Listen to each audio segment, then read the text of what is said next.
ሚኒስተር ጉዳያት ወጻኢ አቶ ዑስማን ሳልሕ ሚኒስተር ጉዳያት ወጻኢ ፌደሬሽን ሩሲያ ሰርጌይ ላቭሮቭ ብዝገበረሉ ወግዓዊ ዕድመ መሰረት ኣብቲ ሃገር ናይ 4 መዓልታት ወግዓዊ ዑደት ይፍጽም ከም ዘሎ ካብ ከተማ ሞስኮ ዝበጽሐና ሓበሬታ አመልኪቱ ክልቲኦም ሚኒስተራት ሎም 17 ለካቲት ኣብ ዘካየድዎ ርክብ ኤርትራን ሩስያን ኣብ ኣገደስቲ ዞባውን ኣህጉራውን ጉዳያት ተመሳሳሊ ርእይቶን መርገጽን ከም ዘሎን ብምርግጋጽ ኣብ ዞባ ቀርኒ ኣፍሪቃ ሰላምን ምርግጋእን ንምስፋንን ግብረ ሽበራን ጥሩፍነትን ንምቅላስን ተዋሂደን ክሰርሓ ተረዳዲኦም ኣብዚ ቀረባ እዋን ክነጣጠፍ ዝጀመረ ክልታዊ ምትሕግጋዝ ብዝምልከት ድማ እቶም ሚኒስተራት ኤርትራን ሩስያን ኣብ ንግዳዊ ወፍራዊ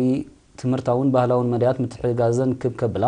ኣብዚ ዓመት እዚ ድማ ናብ ጭቡጥ ምትሕግጋዝ ክሰግራ ኣብ ምርዳእ በጺሖም